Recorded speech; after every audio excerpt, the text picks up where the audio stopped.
Hello my dear friends, कैसे हैं आप सब। I hope you will fit and fine. Chapter number 6 उसके सॉल्यूशंस आइए स्टार्ट करते हैं। जो एक्सरसाइज के क्वेश्चंस हैं, एक्सटर्नल क्वेश्चंस हैं, उनके बारे में हम डिस्कस करेंगे इस वीडियो में। Okay, first question, who appoint the prime minister. तो आपने पढ़ा प्राइम मिनिस्टर की नियुक्ति कौन करता है? प्रेसिडेंट। जो राष्ट्रपति होता है, प्रेसिडेंट होता है, वो प्राइम मिनिस्टर की नियुक्ति करता है। The president elected by which system. राष्ट्रपति होता है, उसका चुनाव किस सिस्टम के द्वारा होता है? तो राष्ट्रपति का चुनाव किस पद्धति के द्वारा होता है? Single transferable vote. ठीक है, जो सिंगल ट्रांसफरेबल वोट सिस्टम होता है उसके द्वारा राष्ट्रपति का चुनाव होता है।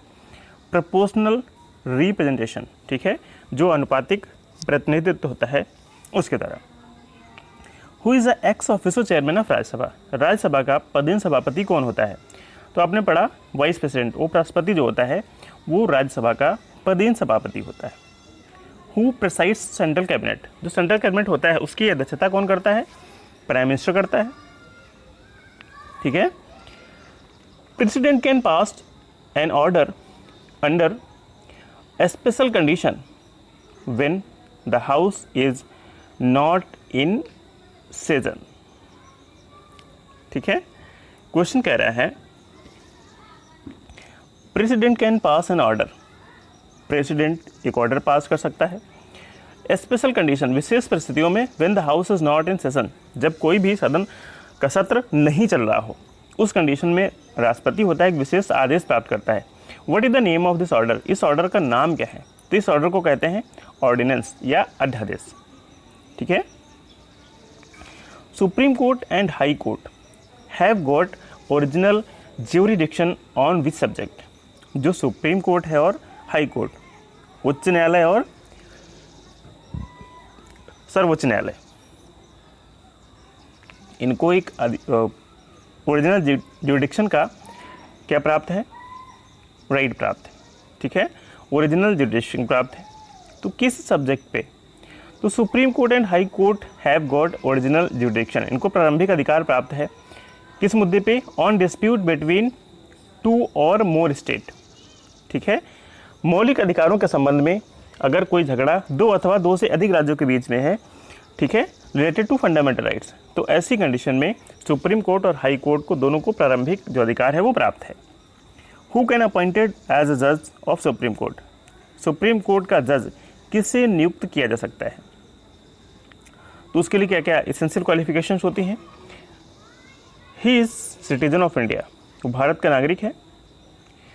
ही हैज़ वर्कड एज जज of high court at least for 5 years, 5 साल वो कम से कम किसी हाई कोर्ट में जज रहा हो। He has been an advocate in High Court for or any other court of 10 years, वो हाई कोर्ट या किसी दूसरे कोर्ट्स में वो 10 सालों तक क्या रहा हो? वकील रहा हो, एडवोकेट रहा हो। ठीक है, तो वो सुप्रीम कोर्ट का जज बन सकता है। और कंडीशंस होती हैं, राष्ट्रपति को लगता है ये सुप्रीम कोर्ट का जज बनने की क्वालिफिकेशन योग्यता रखता है, तो राष्ट्रपति उसको अपॉइंट करता है। अ जज of supreme court can continue in office up to which age. किस उम्र तक सुप्रीम कोर्ट का जज रह सकता है? तो सुप्रीम कोर्ट के जज के रिटायरमेंट की जो एज है, उम्र है, वो कितनी है? 65 ईयर है। What do mean by court of record. Court of record से क्या समझते हैं? इसके 2 पॉइंट्स हैं। Decision of this court shall be accepted. जो ये निर्णय दिया गया है, ठीक है, सर्वोच्च न्यायालय के द्वारा, उसको सबूत के तौर पे सभी के द्वारा एक्सेप्ट किया जाएगा। Every place and no question can raised on the authenticity of such decision in any court. ठीक है, तो इसकी प्रामाणिकता है, इसको इस पर किसी भी कोर्ट में इसके खिलाफ क्वेश्चन नहीं उठाए जा सकते हैं। जो सुप्रीम कोर्ट का फैसला है, ठीक है, इसकी प्रामाणिकता के ऊपर कहीं भी आप क्वेश्चन नहीं उठा सकते हैं इस फैसले पे। This court can give any punishment for contempt of court. Court अवमानना के खिलाफ ये कोर्ट आपको पनिशमेंट भी दे सकता है, दंड भी दे सकता है। ठीक है, इसलिए court of contempt of court, ठीक है, कोर्ट की अवमानना का दोषी करार देते हुए अगर कोई इसके आदेश को नहीं मानता है तो उसको पनिशमेंट भी दिया जा सकता है, दंड भी दिया जा सकता है। सो ये आपके हैं वेरी शॉर्ट क्वेश्चंस। आइए डिस्कस करते हैं about short answer type questions. जो शॉर्ट क्वेश्चंस हैं, explain the process of election of vice president, जो वाइस प्रेसिडेंट होते हैं उनके चुनाव का प्रोसेस क्या होता है? Article 63 of Indian constitution give the provision of the post of vice president. संविधान का जो आर्टिकल 63 है उसमें उपराष्ट्रपति के पोस्ट का भी एक प्रावधान है, प्रोविजन है।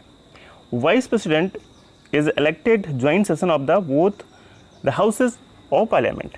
पार्लियामेंट के दोनों सदनों की संयुक्त बैठक बुलाई जाती है, ठीक है। उसमें वाइस प्रेसिडेंट का चुनाव होता है। The election happens by secret voting through single transferable voting method of proportional representation. Just like जैसे प्रेसिडेंट का चुनाव होता है वैसे लिटिल बिट वाइस प्रेसिडेंट का भी चुनाव होता है, ठीक है। सीक्रेट वोटिंग के थ्रू होता है, transferable single transferable voting system होता है और प्रोपोर्शनल रिप्रेजेंटेशन मेथड भी अपनाया जाता है।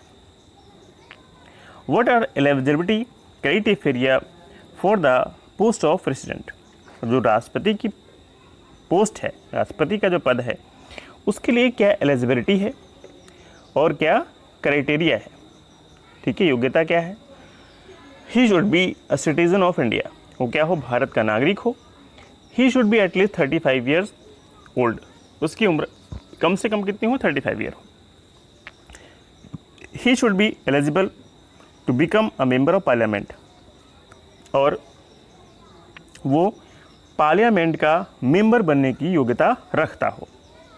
He should not hold any post of profit under any level of government और एनी अदर ऑर्गेनाइजेशन, वो किसी भी संस्था में कोई दूसरे लाभ न ले रहा हो, ठीक है।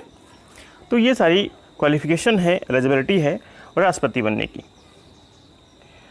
The person shall not be member of parliament or any of the state legislative, ठीक है, वो पार्लियामेंट का सदस्य भी नहीं होना चाहिए, ठीक है। पार्लियामेंट का सदस्य बनने की योग्यता तो रखता हो लेकिन वो किसी पार्लियामेंट या किसी विधानमंडल का सदस्य नहीं होना चाहिए। The person should not be member of parliament any state legislative, okay. Question number 3 is the president can be remove from his post through which system? राष्ट्रपति को उनके पद से किस पद्धति के द्वारा, किस सिस्टम के द्वारा हटाया जा सकता है? The president can be remove from his post through which system? किस प्रक्रिया के तहत राष्ट्रपति को उनके पद से हटाया जा सकता है? क्या प्रोसेस है? आपने पढ़ा थ्रू इम्पीचमेंट। वैसे तो राष्ट्रपति के और जो शासन का कार्यकाल है, राष्ट्रपति के पद का जो कार्यकाल है कितने साल का होता है? 5 ईयर्स का होता है। बट आर्टिकल 61, लेकिन संविधान का आर्टिकल 61 है, उसमें एक प्रावधान है, president can be remove through impeachment. महाभियोग लाके, इम्पीचमेंट लाके राष्ट्रपति को हटाया जा सकता है according to article 61। Once the motion is presented in house, ठीक है, पहले जो प्रस्ताव होता है एक हाउस में प्रस्तुत किया जाता है। The house will discuss on it after 14 days, और जिस डेट में प्रस्तुत किया जाता है उसके 14 दिनों के बाद इस पर डिस्कस होता है, बहस होती है, क्योंकि राष्ट्रपति को 14 दिन पहले इन्फॉर्म करना होता है, ठीक है। If the impeachment motion is pass by 2/3 majority, अगर वो मोशन, वो प्रस्ताव 2/3 बहुमत से पास हो जाता है तो फिर उस प्रस्ताव को अगले सदन में the house then the motion is sent to the another house of parliament, तो पार्लियामेंट के दूसरे सदन में इसको भेज दिया जाता है। If the allegation against the president are proved in the house, तो जो प्रस्ताव पहले सदन में पास हुआ था यही प्रस्ताव दूसरे सदन में पास हो जाता है और जो बातें उसमें बताई गई थी वो सिद्ध हो जाती हैं। And the house passes the impeachment motion by at least 2/3 majority, और जो सदन है वो इस मोशन को, इस प्रस्ताव को 2/3 बहुमत से पास कर देता है।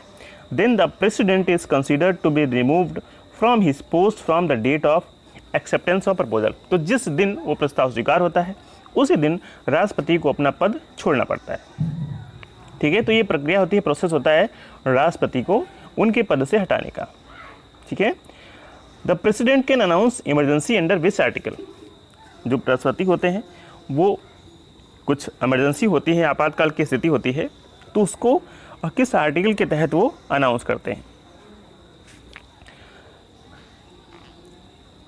आर्टिकल 352 सेज, जो आर्टिकल 352 है वो कहता है that the president can announce emergency if he is convinced about fear of war. अगर राष्ट्रपति को लगता है कि युद्ध का भय है, युद्ध होने वाला है, या बाहरी अटैक होने वाले हैं, या कहीं आंतरिक डिस्टर्बेंस चल रहा है इन अ होल कंट्री और in any part of the country, या देश के किसी हिस्से में the announcement can be enforced for 2 months. तो जो अनाउंसमेंट है, ठीक है, वो लगभग कितने दिनों तक रह सकता है? 2 महीने तक। Even without approval of parliament, बिना पार्लियामेंट की सहमति के, ठीक है। This can be enforced till as long as required if it approved by the parliament, ठीक है। बाद में इसको 2 महीने से अगर बढ़ाना है तो पार्लियामेंट की अनुमति के अनुसार इसको आगे भी बढ़ाया जा सकता है, ठीक है। अगर इसको आगे एक्सटेंड करना है तो पार्लियामेंट की अनुमति ज़रूरी होती है, ठीक है। Next is for the president's election the value of each member of parliament and the value of each member of state assemblies is based on which factor. Okay, तो हम किसी भी जो वोटर होते हैं, ठीक है, पार्लियामेंट और जो विधानमंडल होते हैं, उनकी वैल्यू कैसे निर्धारित करते हैं? तो value of vote of each members of parliament and state legislation, उनकी वैल्यू कैसे निर्धारित करते हैं? तो सबसे पहले देखते हैं जो विधानमंडल के सदस्य होते हैं, मेंबर्स होते हैं, एमएलएज होते हैं, उनकी वोट की वैल्यू कैसे निकालते हैं। तो the value of vote of the members of state legislation, the population of the state, ठीक है। और ये जो पॉपुलेशन हम लेते हैं ये अकॉर्डिंग टू 1971 सेंसस के लेते हैं, ठीक है। जो जनगणना 1971 में हुई थी वही पॉपुलेशन को आधार मान के हम एमएलएस की वैल्यू काइंड करते हैं, ठीक है। तो उस राज्य की पॉपुलेशन कितनी है, ठीक है, अपॉन नंबर ऑफ एमएलएज, और उस राज्य के जो विधायक हैं, एमएलएज हैं, उनकी संख्या कितनी है, ठीक है। फिर उसको हम 1000 से डिवाइड करते हैं, तो जो भी आंसर आता है वो उस एमएलए की वैल्यू, जो वोट होता है उसकी वैल्यू हो जाती है, ठीक है। तो ये प्रोसेस होता है एमएलए की वोट वैल्यू निकालने का। एमपीज की कैसे निकालते हैं? जो लोकसभा या राज्यसभा के सदस्य होते हैं, तो यही प्रोसेस होता है the total value of all votes of MLAs. जो एमएलएज की वोट वैल्यू आपने निकाली, ठीक है, उनकी जितने भी राज्यों के एमएलएज हैं उनकी जो भी वैल्यू आई है, ठीक है, upon elected member of parliament, और पार्लियामेंट के चुने हुए सदस्य एमपीज डिवाइडेड बाई 1000, ठीक है। तो इसको सोल्यूशन करने के बाद जो भी आंसर आता है वो एक एमपी की वोट वैल्यू आती है। तो एमपीज कितने हैं? लोकसभा में 543 हैं, राज्यसभा में 233, और सभी राज्यों के जो एमएलएज हैं और यूनियन टेरिटरीज मिला के दिल्ली एंड पांचेरी को इसमें इंक्लूड किया गया है। तो कुल जो मेंबर हैं, विधायक हैं, वो है 4120, ठीक है। तो हम कैसे इनकी जो संख्या है वो कितनी हो जाती है? The total member of electoral college, कुल सदस्य कितने हो जाते हैं? 543 plus 233 plus 4120 is equal to 4896। तो हम एक एग्जाम्पल लेते हैं, एमएलएज की वोट वैल्यू कैसे निर्धारित करते हैं। एग्जाम्पल है बिहार का। बिहार में कुल एमएलएज बनते हैं 243, ठीक है, और अकॉर्डिंग टू 1971 पॉपुलेशन बिहार की कितनी है? 4212 626, ठीक है, 4,21,26,236, ठीक है, 4,21,26,236। तो vote value of Bihar MLAs की कितनी होगी? Population divided by MLAs. Population कितनी है? 4,21,26,236 अपॉन 243 डिवाइडेड बाई 1000, ये 100 हो गया, इसको 1000 लिखना है, ठीक है। तो कुल वैल्यू आती है 173, ठीक है। तो एक विधायक की जो वोट वैल्यू है राष्ट्रपति के इलेक्शन के लिए वो कितनी हो जाती है? 173। तो ऐसे ही सभी का हम निकाल लेते हैं और उसके बाद एमपीएस का निकालते हैं। Question number 6 is describe the appellate jurisdiction of supreme court. Supreme Court का जो अपीली क्षेत्राधिकार है इसके बारे में बताइए। Answer is the supreme court has also been granted the appellate jurisdiction by the constitution. जो सुप्रीम कोर्ट है, ठीक है, उसमें संविधान के द्वारा आपको अपीली क्षेत्राधिकार भी दिया गया है along with the original jurisdiction, ठीक है, प्रारंभिक क्षेत्राधिकार के साथ साथ। And this is the last appellate court of India, और अपील करने का ही अंतिम कोर्ट है, अंतिम न्यायालय है। It has the authority to hear the appeals against the decision of high court of all the states. जितने भी स्टेट हैं उन हाई कोर्ट्स में जो फैसले दिए गए हैं उनके अगेंस्ट में यहाँ अपील की जाती है, उनकी सुनवाई होती है। The appellate जुडिक्शन of the supreme court can B divided into following. और सुप्रीम कोर्ट में जो अपीली क्षेत्राधिकार है, अपीली जुडिक्शन है, उसको निम्नलिखित तरीके से डिवाइड किया सकता है। ठीक है, फॉलोइंग कैटेगरीज कौन कौन सी? Constitutional, civil, criminal and special. ठीक है, संवैधानिक, सिविल और क्रिमिनल जो कैटेगरीज हैं, इसमें जो अपीली जुडिक्शन है, अपीली क्षेत्राधिकार है, उसको उसमें डिवाइड किया जा सकता है। Okay, question number 7 is when can civil and criminal cases be heard as an appeal in the supreme court. जो सिविल या क्रिमिनल केसेस होते हैं उनको सुप्रीम कोर्ट में कब अपील किया जा सकता है, उनकी अपीली सुनवाई कब की जा सकती है, किन कंडीशंस में? तो answer is civil. The original constitution, संविधान का जो मूल रूप है, had the arrangement in this regard, उसमें व्यवस्था की गई थी that the appeal for only दो सिविल केसेस, सिर्फ ऐसे सिविल केसेस की अपील सुप्रीम कोर्ट में की जा सकती है, could be made in the supreme Court from the high court. ठीक है, हाई कोर्ट्स के द्वारा जो डिसीजन दिए गए हैं उनके अगेंस्ट सुप्रीम कोर्ट में ऐसे केसेस की अपील की जा सकती थी where the dispute amount was more than 20,000, जहाँ पे जो डिस्प्यूट अमाउंट था, झगड़े का अमाउंट था 20,000 से अधिक हो। ठीक है, लेकिन but by the 30th constitutional amendment of 1973, लेकिन एक 30वां संशोधन हुआ 1973 में संविधान में। The article 133 is amended by removing the limit of this 20,000, जिसमें जो 20,000 की लिमिट थी उसको खत्म किया गया, रिमूव किया गया, with determining that all the civil dispute are appealable in the supreme Court. और ये डिटरमाइन किया गया, निर्धारित किया गया कि सारे जो सिविल डिस्प्यूट हैं उन सभी के अगेंस्ट में सुप्रीम कोर्ट में अपील की जा सकती है। ठीक है, तो ये हो गया सिविल केसेस में आप कब अपील कर सकते हैं सुप्रीम कोर्ट में। Criminal appeal can be filled in supreme court against the decision of high court. ठीक है, हाई कोर्ट के फैसले के खिलाफ आप सुप्रीम कोर्ट में अपील कर सकते हैं। कब? The accused has been awarded capital punishment by high court after overruling of the decision of lower court while the lower court had already acquitted the criminal। ठीक है, जैसे हाई कोर्ट से जो निचला कोर्ट था, ठीक है, उसने किसी अपराधी को पहले ही बरी कर दिया था, हाई कोर्ट ने उसको दंड दे दिया। ठीक है, तो ऐसी स्थिति में, ऐसी कंडीशन में आप सुप्रीम कोर्ट में अपील कर सकते हैं। दूसरी condition, the high court has awarded capital punishment to the accused by the hearing the case already filed in the lower gate. ठीक है, किसी का जो केस था पहले ही सॉल्व हो चुका था लोअर केस में, जस्ट लाइक पहली शर्त। ठीक है, और हाई कोर्ट ने उसको पनिशमेंट दे दिया, तो ऐसी कंडीशन में आप सुप्रीम कोर्ट में जा सकते हैं। Third condition is if the high court proves that the case is appealable in the supreme court. अगर हाई कोर्ट ये प्रूव कर देता है कि आपका केस सुप्रीम कोर्ट में अपील करने की योग्य है, तो आप उस कंडीशन में सुप्रीम कोर्ट में अपील कर सकते हैं। ये क्रिमिनल केसेस के लागू होता है। Question number 8 is why is the supreme Court called as court of record. Supreme court को कोर्ट ऑफ रिकॉर्ड क्यों कहा जाता है? ठीक है, अभिलेखों का कोर्ट क्यों कहा जाता है? तो क्यों कहा जाता है?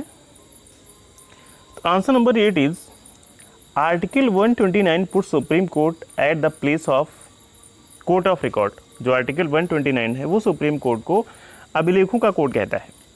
There are two meanings for a court of record. Court of record के दो मीनिंग्स हैं।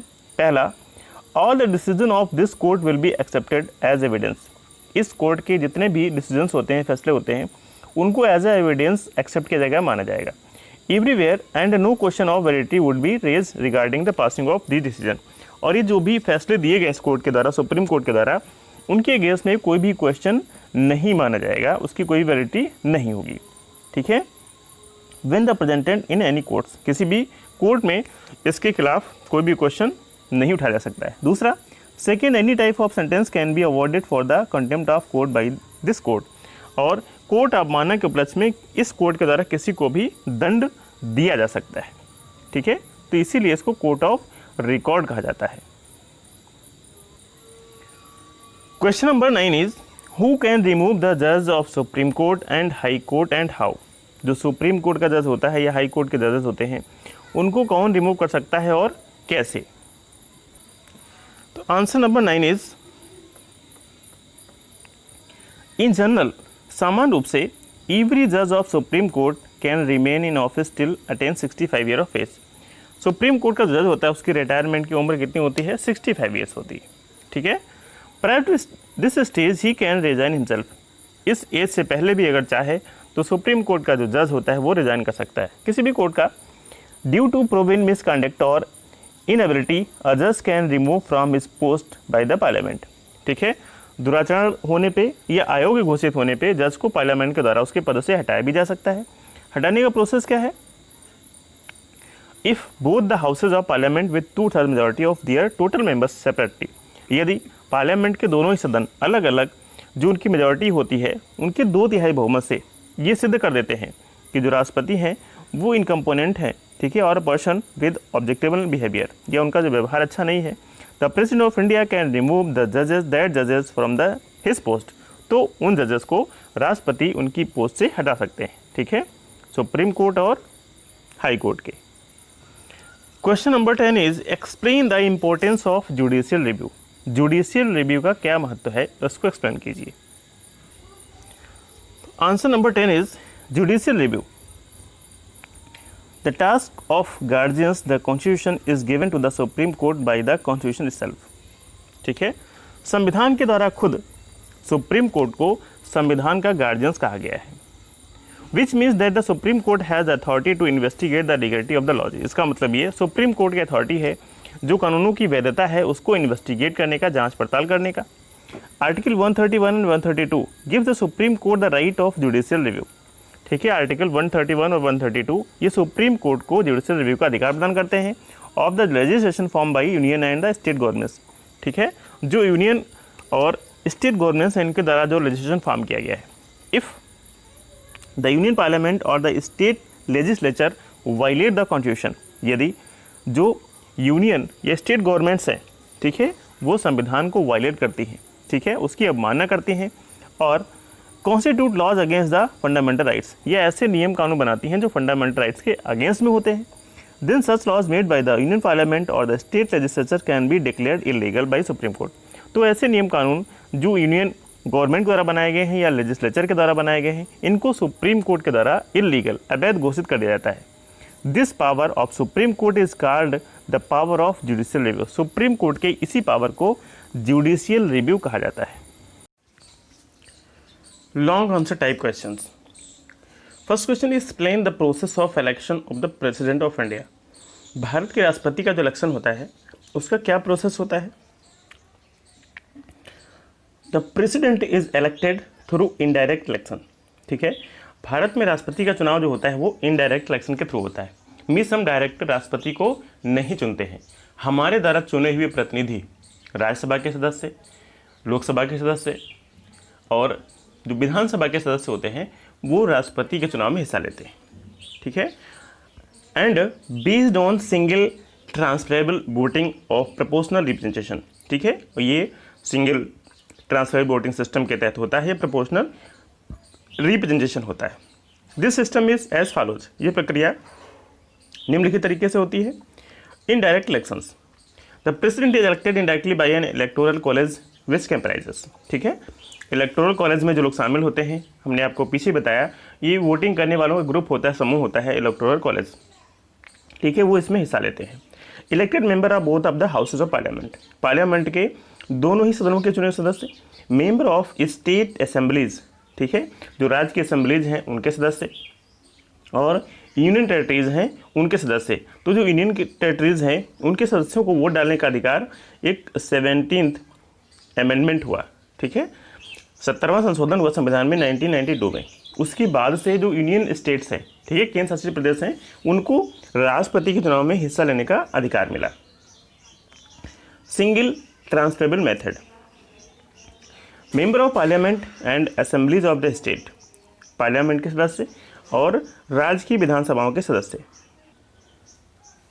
And union territories elect the president through a special system of voting, ठीक है, राज्यसभा लोकसभा के सदस्य, विधान सभा के सदस्य और यूनियन टेरिटरीज के चुने सदस्य ये राष्ट्रपति के चुनाव में हिस्सा लेते हैं एक स्पेशल वोटिंग सिस्टम के तहत, which is called single transferable vote system, जिसको सिंगल ट्रांसफरेबल वोट सिस्टम कहा जाता है।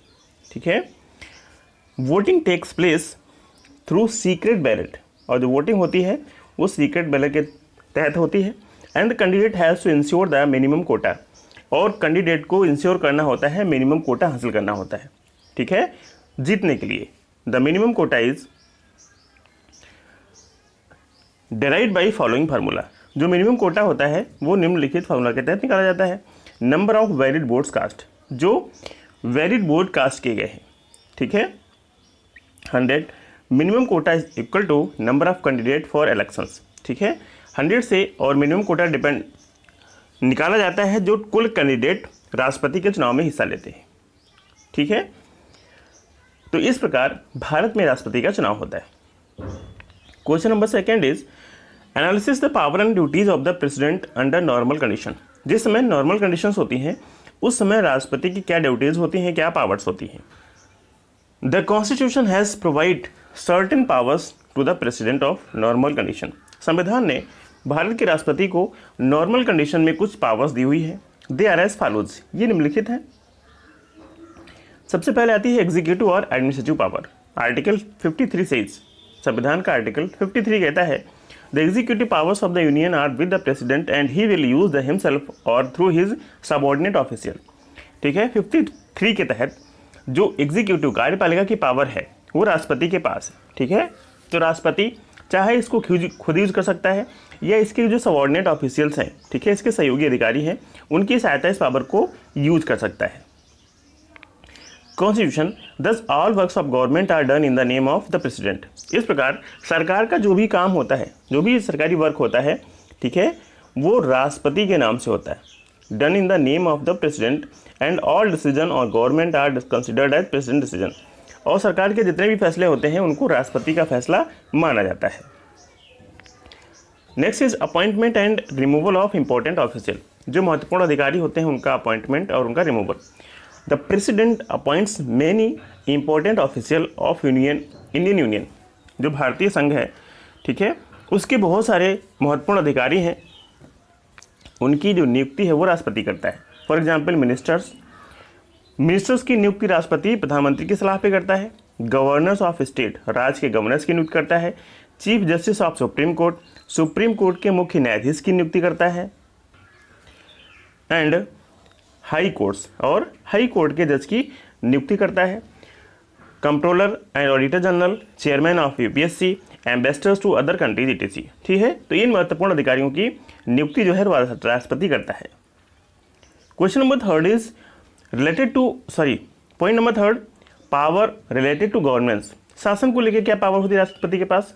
The president can make various rules for governance. शासन के लिए प्रेसिडेंट अलग अलग जो रूल्स होते हैं उनको बनाता है, ये बना सकता है। He makes the rules related to joint session of both the houses of parliament. Parliament के जो दोनों सदन होते हैं उनकी संयुक्त बैठक के लिए नियम बनाता है। Appointment of official and staff of the supreme court. Supreme court के जो ऑफिशियल अधिकारी होते हैं और स्टाफ होता है उनके अपॉइंटमेंट करता है। And power of controller and auditor general. जो कंट्रोलर या ऑडिटर जनरल होते हैं इनकी पावर को डिटरमाइन करता है। He allocates the department among members of the council of ministers. जो मंत्रिपरिषद होता है उनके बीच में वो उनके डिपार्टमेंट्स को एलोकेट करता है। Power in foreign affairs. जो विदेशी मैटर्स होते हैं उनको लेकर क्या पावर होती है। By virtue of being the constitutional head of Indian union. भारतीय संघ का मुखिया होने के नाते, आपने पीछे पढ़ा, जो राष्ट्रपति है, ठीक है, संवैधानिक हेड है, संवैधानिक मुखिया है भारत का, बट एक्चुअल जो हेड है वो प्राइम मिनिस्टर माना जाता है। The president represent the country in foreign countries. तो जो राष्ट्रपति होता है वो देश को विदेशों में प्रस्तुत करता है, रिप्रेजेंट करता है। He appoint ambassadors and diplomatic representative. ये एम्बेसडर्स की नियुक्ति करता है। डिप्लोमेटिक जो रिप्रेजेंटेटिव होते हैं उनकी नियुक्ति करता है फॉर द इंडियन एम्बेसीज। जो भारतीय दूतावास बने हैं विदेशों में उनके लिए। He accept the credential of ambassador and diplomatic representative from other countries ठीक है, जो दूसरे कंट्रीज में दूतावास बने हैं उनके एम्बेसडर्स, ठीक है, और जो डिप्लोमेटिक रिप्रेजेंटेटिव्स हैं, ठीक है, उनके सुझाव एक्सेप्ट करता है। Treaties and agreement with other countries are done in the name of the president. जो समझौते होते हैं, विदेशों से संधियां होती हैं, वो राष्ट्रपति के नाम से ही की जाती हैं। Power in military affairs, the president is the supreme commander of the arm forces. जो प्रेसिडेंट होता है वो हमारी आर्म फोर्सेस का सुप्रीम कमांडर होता है। But he can exercise this right only according to the law. लेकिन वो इस अधिकार को, इस अपने राइट को सिर्फ कानूनी रूप से यूज़ कर सकता है। Only the parliament has a right to make laws regarding defence services. सिर्फ पार्लियामेंट को अधिकार है डिफेंस सर्विसेज के रिगार्डिंग कानून बनाने का, वॉर एंड पीस, युद्ध के और शांति का। Hence the president can neither announce a war nor utilise the military without the assent of the parliament. तो इस प्रकार राष्ट्रपति, जो भारत का प्रेसिडेंट होता है, the president can neither announce a war, ना तो वो युद्ध की घोषणा कर सकता है, nor utilise the military without the assent of the parliament. तो बिना पार्लियामेंट की सहमति से ना तो वो युद्ध की घोषणा कर सकता है और ना ही आर्मी को यूटिलाइज कर सकता है अपने लिए, ठीक है। तो ये पावर्स होती हैं राष्ट्रपति की नॉर्मल टाइम में। Question number 3 is analysis the emergency power of the president. तो पीछे आपने पढ़ा जो नॉर्मल टाइम होता है उसमें राष्ट्रपति की क्या पावर्स होती हैं। अब पूछ रहा है इमरजेंसी पावर्स क्या होती हैं। The constitution has given special powers for the president for emergencies. संविधान ने राष्ट्रपति को इमरजेंसी के लिए विशेष पावर्स दी हैं। Following are the provision of emergency as per constitution. संविधान के अनुसार निम्नलिखित प्रावधान हैं जो संकटकालीन आपातकालीन पावर्स होती हैं उनके लिए। वॉर, एक्सटर्नल अटैक्स और इंटरनल डिस्टर्बेंस, युद्ध के समय आंतरिक जो हमले हैं उनके समय, या एक्सटर्नल या इंटरनल डिस्टर्बेंस, बाहरी हमलों के लिए या जो हमारे देश के अंदर कहीं डिस्टर्बेंस होता है उसके लिए विशेष पावर्स दी गई है राष्ट्रपति को। Announcement, article 352 says that the president can announce emergency if he is convinced about fear of war, external attack, internal disturbance in the whole country or in any part of the country. Article 352 कहता है राष्ट्रपति emergency को announce कर सकता है। कब? जब राष्ट्रपति को ऐसा लगता है, convince about fear of war, डर की, जो डर होता है युद्ध का उसकी स्थिति पैदा होने पे, बाहरी हमले की स्थिति पैदा होने पे, या कहीं जो इंटरनल डिस्टर्बेंस है, ठीक है, हमारे देश में या किसी हिस्से में, तो ऐसी स्थिति में राष्ट्रपति अनाउंसमेंट कर सकता है आपातकाल का। The announcement can be in force for 2 months even without the approval of the parliament. यहाँ तक कि पार्लियामेंट की बिना सहमति से ये अनाउंसमेंट 2 महीने तक रह सकता है।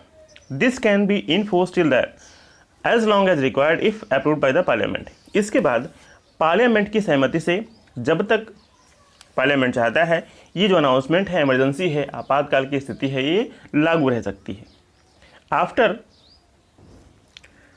After the 44th amendment in the constitution, संविधान के 44वें संशोधन के बाद, following are the classes of emergency. Emergency के निम्नलिखित क्लासेज बताए गए हैं। First, emergency can only be announced in case of war, external attacks or normal revolt or in case of a threat of such mishaps। जो आपातकाल की स्थिति है उसको कब लागू किया जा सकता है, कब उसकी घोषणा की जा सकती है?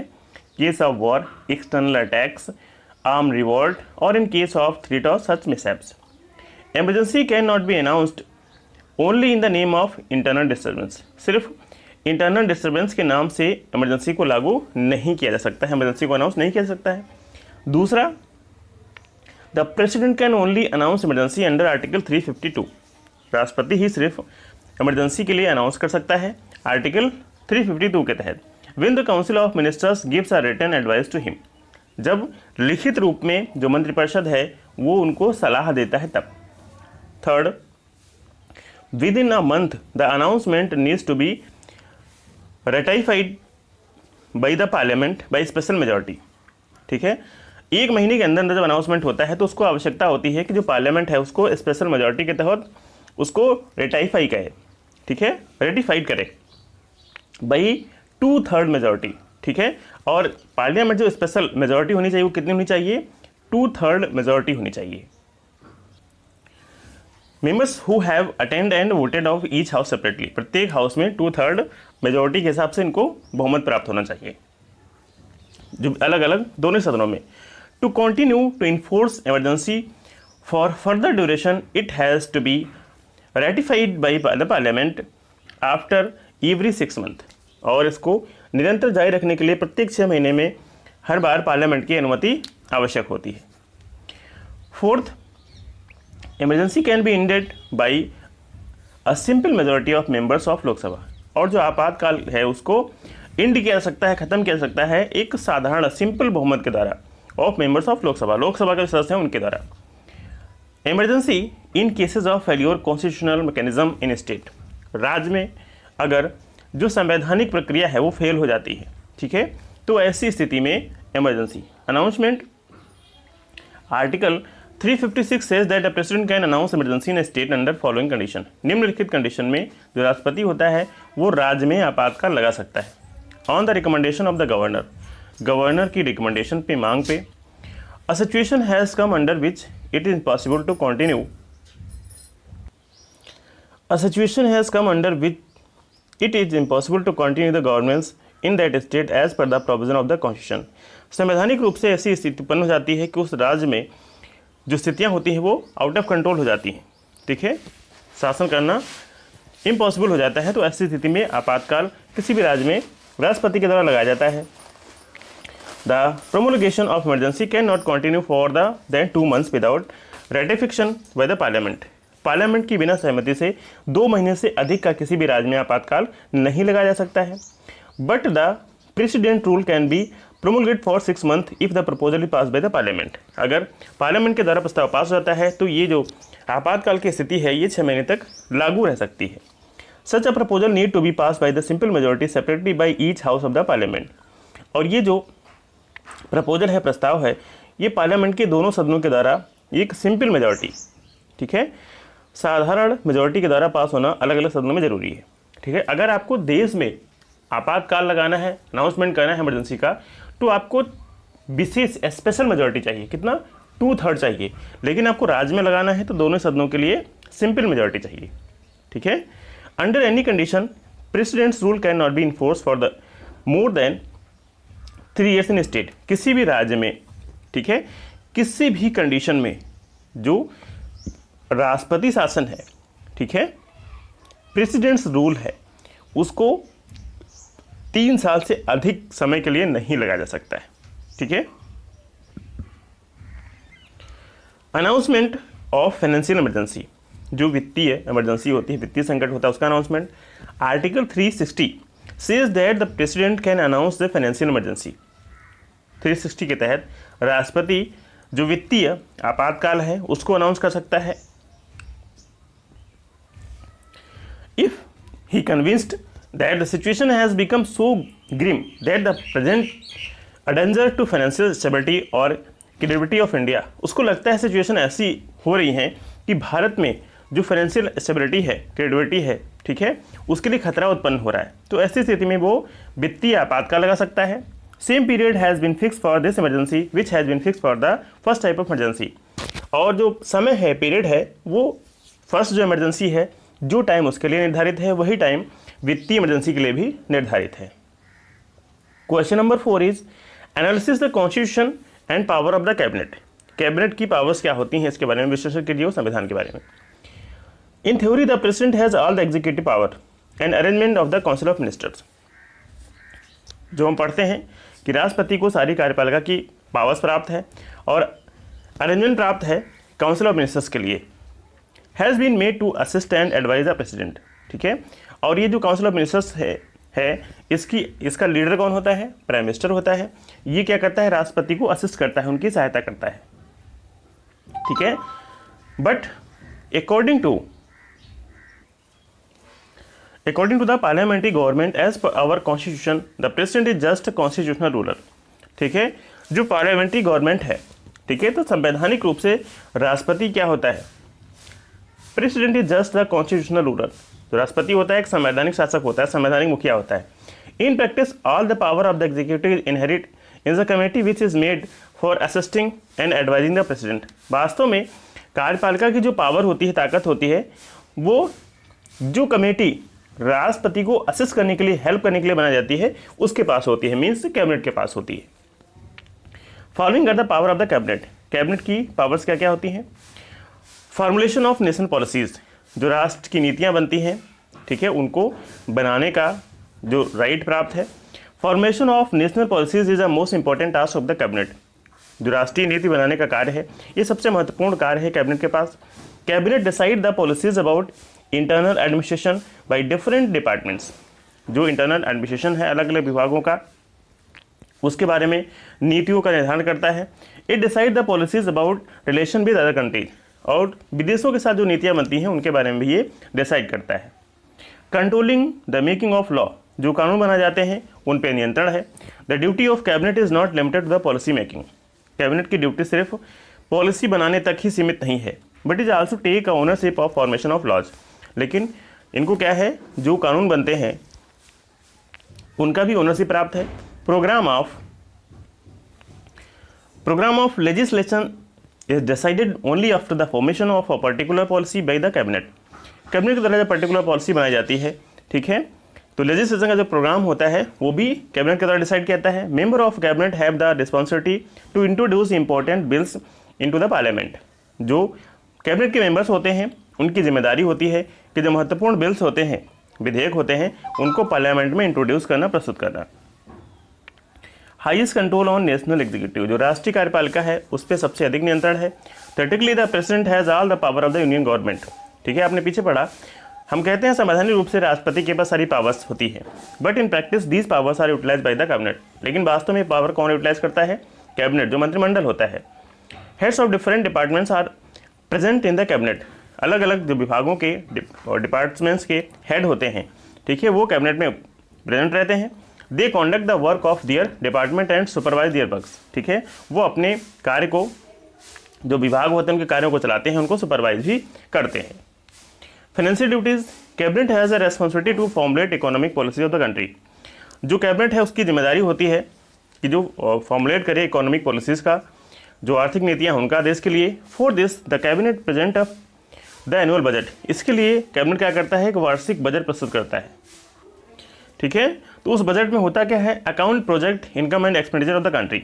ठीक है, उस पूरे वर्ष में क्या आय है और क्या व्यय है, ठीक है, उसका पूरा ब्यौरा प्रस्तुत किया जाता है every year to the parliament. Parliament में प्रत्येक ईयर में the finance minister prepare the budget as per the policy form by the cabinet. Cabinet को जो नीतियाँ बनाई जाती हैं उसको ध्यान में रखते हुए जो फाइनेंस मिनिस्टर होता है, वित्त मंत्री होता है, वो बजट को प्रिपेयर करता है and presents the budget in the Lok Sabha, और लोकसभा में उस बजट को प्रस्तुत करता है।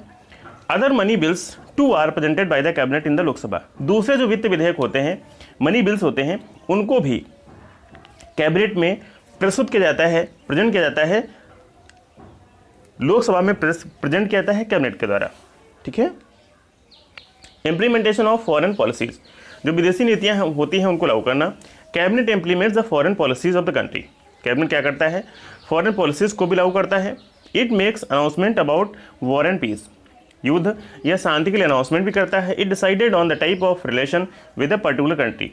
किसी भी देश के साथ कैसे संबंध होने चाहिए, इसके बारे में भी कैबिनेट ही डिसाइड करता है। अपॉइंटमेंट रिलेटेड ड्यूटीज़, ड्यूटीज़ को लेकर appointment. The power of appointment of the certain official, कुछ निश्चित अधिकारी होते हैं, उनका appointment is given to the president. ये किसको दिया गया है? राष्ट्रपति को दिया गया है संवैधानिक रूप से। In practice these appointments are made by the cabinet. लेकिन वास्तव में ये जो अपॉइंटमेंट्स होते हैं कौन करता है? कैबिनेट करता है। Question number 5, explain the constitution, power and जुडिक्शन of the supreme court. Supreme court की क्या पावर है, क्या जुडिक्शन है, संवैधानिक रूप से उनको एक्सप्लेन करिए। नंबर ऑफ जजेस वॉज इंक्रीज टू 31 इन 2008। जजों की संख्या जो पहले 7 हुआ करती थी, इसको बढ़ा के कितनी कर दी सुप्रीम कोर्ट में? 31। एक चीफ जस्टिस सुप्रीम कोर्ट का और इसके 30 अदर सबऑर्डिनेट जजेस। ठीक है, तो ये इंक्रीजमेंट कब हुआ? 2008 में। द प्रेसिडेंट अपॉइंट द जजेस ऑफ द सुप्रीम कोर्ट। जो राष्ट्रपति होता है वो सुप्रीम कोर्ट के जजेस को अपॉइंट करता है। In the matter of appointment of the chief justice, the president takes advice from those जजेस of the supreme court and high court which he considered appropriate to be consulted. ठीक है, जब chief justice की नियुक्ति करता है राष्ट्रपति, तो फिर वो सुप्रीम कोर्ट के दूसरे जजों की सलाह लेता है, ठीक है। टेक्स एडवाइस फ्रॉम दो जजेस of the supreme court and high court which are considered appropriate to be consulted. इनको लगता है राष्ट्रपति को कि हमें इन लोगों से सलाह लेनी चाहिए, एडवाइस लेनी चाहिए, तो उनसे वो एडवाइस करता है। एट प्रेजेंट द जजेस of all Supreme court and high Court are appointed through a system of collegium. वर्तमान समय में एक कोलेगियम प्रक्रिया है, इसके तहत सुप्रीम कोर्ट और हाई कोर्ट के जजेस को नियुक्त किया जाता है। एज पर द सिस्टम, इस सिस्टम के तहत होता क्या है, a group of the chief justice of the supreme court, इसमें सुप्रीम कोर्ट के जो चीफ जस्टिस होते हैं उनका एक ग्रुप, एंड 4 सीनियर जजेस, और 4 सीनियर जजेस होते हैं। ये क्या करते हैं, propose the names of the president, वो राष्ट्रपति को कुछ नामों का सुझाव देते हैं। द प्रेसिडेंट अपॉइंट द जजेस फ्रॉम दैट लिस्ट, और जो नामों का सुझाव इस कमेटी के द्वारा दिया जाता है, तो इस लिस्ट में से ही कुछ जो नाम होते हैं, ठीक है, उनकी एज अ चीफ जस्टिस राष्ट्रपति जो होता है वो नियुक्ति करता है। Jurisdiction power and function of the supreme court, supreme court की जो क्षेत्राधिकार हैं उसकी ताकत और उसके फंक्शन क्या होते हैं। The constitution of India has given a wide jurisdiction to the supreme court, संविधान ने सुप्रीम कोर्ट को बहुत सारे अधिकार दिए हुए हैं। दिस इज एक्सप्लेन्ड बिलो, इनको नीचे बताया गया है। सबसे पहला आता है ओरिजिनल ज्यूरिडिक्शन, प्रारंभिक अधिकार। The original jurisdiction of the supreme court can be kept under 2 categories, इसको ओरिजिनल ज्यूरिडिक्शन को 2 कैटेगरीज में रखा जाता है। Original sole jurisdiction, the original sole jurisdiction related to those cases which can be only heard by the supreme court, इसमें वे सारे cases आते हैं जिनको सिर्फ और सिर्फ सुप्रीम कोर्ट में ही सुना जाता है। Following subject came under this jurisdiction, निम्नलिखित जो केसेस होते हैं, सब्जेक्ट्स होते हैं, वो इस ज्यूरिडिक्शन प्रणाली में आते हैं, क्षेत्राधिकार में आते हैं। डिस्प्यूट बिटवीन ए स्टेट और many state and union government, एक झगड़े और एक से अधिक राज्यों के बीच जो झगड़े होते हैं, जो यूनियन गवर्नमेंट होती है उसके साथ, अथवा और कॉन्फ्लिक्ट्स बिटवीन 2 और मोर स्टेट, अथवा एक या एक से अधिक राज्यों के बीच में झगड़े, ठीक है, मतलब राज्य और केंद्र सरकार के बीच का झगड़ा या 2 राज्यों के आपस के झगड़े, ऐसे झगड़ों का जो निपटारा होता है वो कहाँ होता है, सुप्रीम कोर्ट में होता है। डिस्प्यूट बिटवीन 2 और more state on any constitutional topics, किसी संवैधानिक टॉपिक को लेके, संविधान के किसी मुद्दे को लेके अगर झगड़ा होता है 2 राज्यों के बीच में, तो ऐसे झगड़े को भी कहाँ निपटारा किया जाता है, सुप्रीम कोर्ट में। Original concurrent list, concurrent jurisdiction, both supreme court and high court have been given the power to ensure enforcement of fundamental rights, ठीक है, दोनों ही जो कोर्ट हैं, हाई कोर्ट और सुप्रीम कोर्ट, इनको पावर दिया गया जो फंडामेंटल राइट्स हैं उनको सुनिश्चित करने के लिए, as given by the constitution, और जो फंडामेंटल हमें संविधान के द्वारा दिए गए हैं उनको संरक्षित करने का पावर है, जो अधिकार है किसको दिया गया है, हाई कोर्ट को भी और सुप्रीम कोर्ट को भी। Hence any dispute related to be breach of fundamental rights can be first heard by the high court and can directly came the hearing of the supreme court। तो अगर fundamental rights को लेके कोई झगड़ा है तो सीधे आप उसको सुप्रीम कोर्ट में भी ला सकते हैं, और अगर आप चाहें तो पहले उसको हाई कोर्ट में ले जा सकते हैं, ठीक है। अपीली jurisdiction, apart from the original sole jurisdiction, original sole jurisdiction के अलावा the supreme court has also got अपीली ज्यूरिडिक्शन, सुप्रीम कोर्ट को अपीली ज्यूरिडिक्शन का भी राइट प्राप्त है फ्रॉम द कॉन्स्टिट्यूशन, संविधान के द्वारा। This is the last appellate court in India, ये अंतिम कोर्ट है अपील करने का भारत में।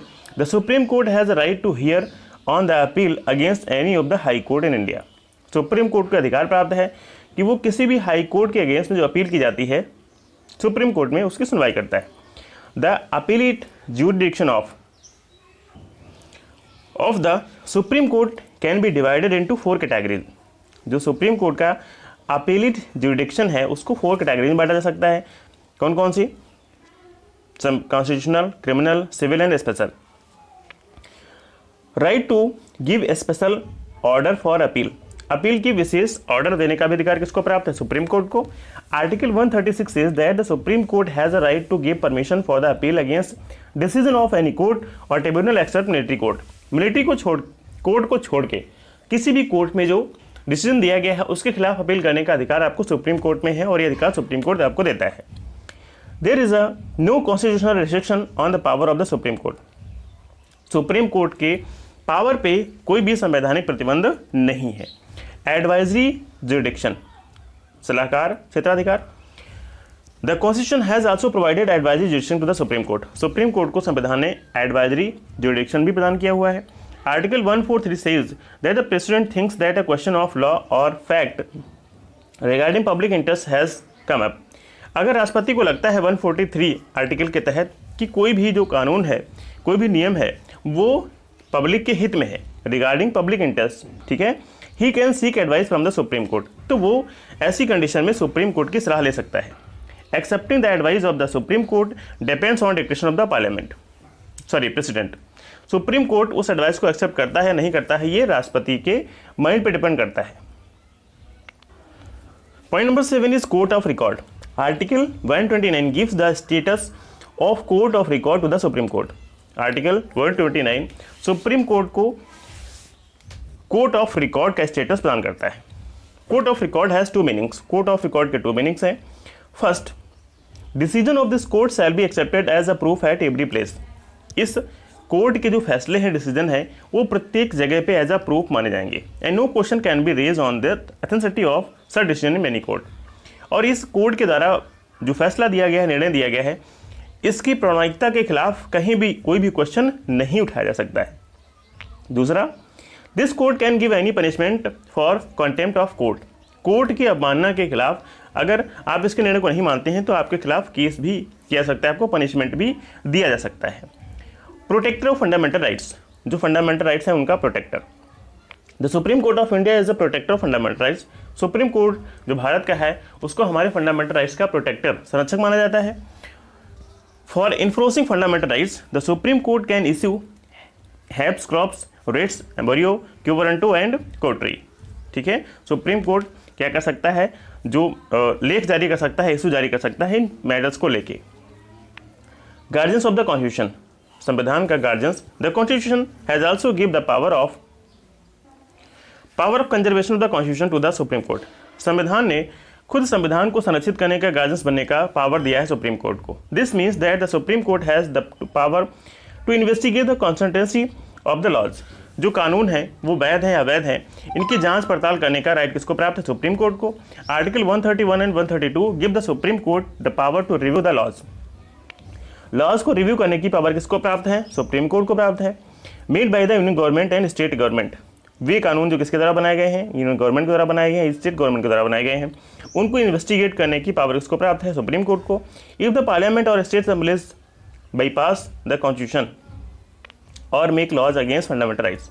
अगर पार्लियामेंट या स्टेट असेंबलीज कोई ऐसे कानून पास करती हैं, ठीक है, संविधान के लिए जो अगेंस्ट में होते हैं, फंडामेंटल राइट्स के अगेंस्ट होते हैं, then such laws can be termed unconstitutional. तो ऐसे नियम को, ऐसे कानूनों को असंवैधानिक करार दिया जाता है सुप्रीम कोर्ट के द्वारा। This power of the supreme court is called the power of judicial review. Supreme court की इस पावर को जुडिशियल रिव्यू कहा जाता है। ओके